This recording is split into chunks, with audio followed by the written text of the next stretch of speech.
Iran युद्ध के बाद ऐसा भी कुछ होगा अमेरिका ने सोचा नहीं था। अब ट्रंप चाहे कुछ भी बयान दे, चाहे कुछ भी बड़ी बड़ी बातें करे, लेकिन दुनिया को हकीकत मालूम है कि अमेरिका खुद ईरान युद्ध से पीछा छुड़ाने लगा।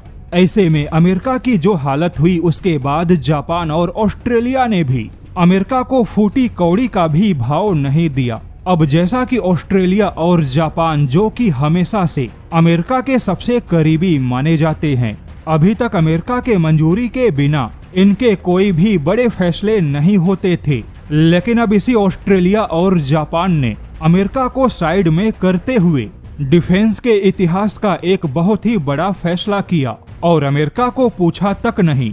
उसके बाद इसी जापान ने भारत के लिए धमाकेदार ऐलान किया। तो चलिए अब इस पूरी खबर को जापान के नजरिए से बताते हैं।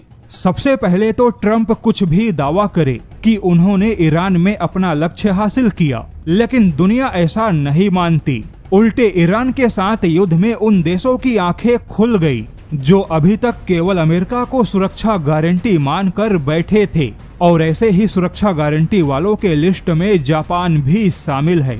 जापान तो पूरा का पूरा अमेरिका के ही भरोसे बैठा था, लेकिन अब जापान को समझ आया कि समय, हालात और युद्ध के तरीके बदल चुके हैं। ऐसे में सुरक्षा गारंटी देने वाला देश खुद भी सुरक्षित नहीं है। तो अब जापान भी अमेरिकी बैरियर को तोड़ते हुए आगे निकल गया, क्योंकि जापान ने ऑस्ट्रेलिया के साथ में लगभग 20 अरब ऑस्ट्रेलियन डॉलर में बहुत ही बड़ा डिफेंस का सौदा फाइनल किया है। इस समझौते के तहत जापान पूरे 11 मोगामी क्लास के ऑस्ट्रेलिया के लिए युद्धपोत का निर्माण करेगा, और यह जापान के लिए बहुत ही बड़ा रक्षा समझौता है। लेकिन खबर है कि जापान और ऑस्ट्रेलिया ने इतने बड़े रक्षा सौदे में अमेरिका को कोई भी महत्व नहीं दिया, जबकि अभी तक ऑस्ट्रेलिया हो या जापान, इनका कोई भी रक्षा सौदा अमेरिका के बिना पूरा होता नहीं था।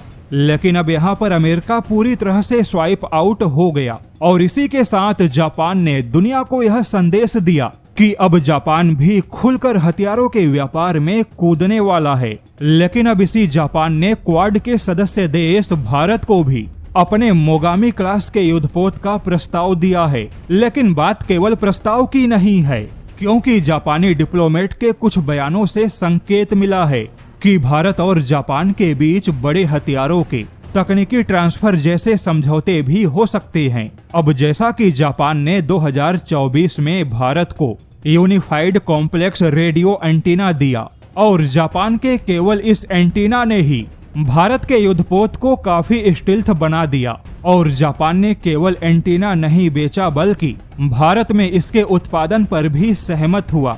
लेकिन 2024 और 2026 में अचानक से बहुत कुछ बदल गया, क्योंकि 2026 में जापान ने देखा कि ईरान युद्ध में कैसे अमेरिका खुद के सुरक्षा गारंटी को मिडल ईस्ट एशिया में बचा नहीं पाया, और जापान की चुनौती तो चीन जैसा बड़ा देश है।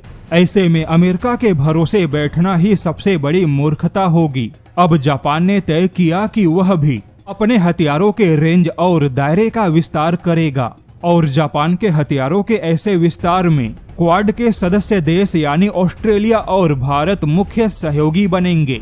अब ट्रंप ने भले ही क्वाड को महत्व नहीं दिया, तो ऐसे में जापान क्वाड से हटकर भी भारत और ऑस्ट्रेलिया के साथ में रक्षा संबंधों को मजबूत बनाने की ओर कदम बढ़ा चुका है।